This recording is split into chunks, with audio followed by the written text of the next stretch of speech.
pasalamat ang maingkutan ka na tutunan.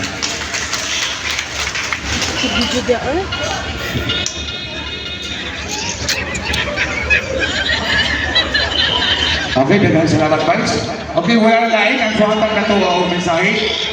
Isa na mong kauban mo niya ang mga sa Kao, sa province. Pasabot, siya ang representante sa ato ang gobernador sa probinsya o usap representante sa ato ang Congresswoman Maricar Zamora. Wala lain, ang among head sa Community Affairs Officer, si Sir Alden Pilotos. Salamat, pre. Malambong buntag ka natong tanan. Namahaw na mo. So excited yun mo na makanawad sa inyong mayuhon na ron. Excited ka? Ang uban dili excited. Kaya kabalo mo ang uban ani siguro na nang kolektor nagbulan sa gawas. Katong inyong ipangutangan na siguro diya sa palibot nagpaabot sa inyo ha.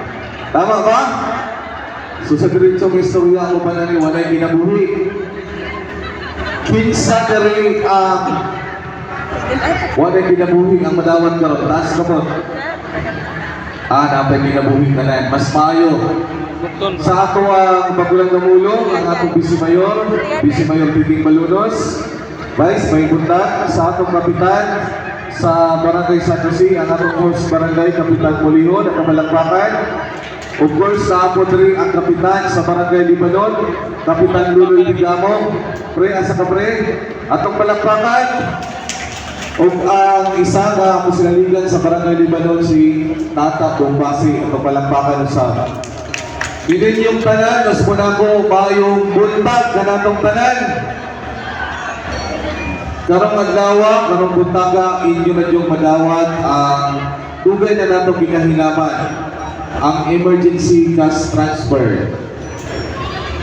Muna, itanong ko sa inyong ko ay naglibog ko, excited dahil nalipay na ay nindot kay panangguay ang panaapoy nag-uul. Ganong kaha? Kunya na lang nato tamang asoy yung gano'n nag-uul mo. Anyway, sama sa pag-iikot, maunang yun ang ikat.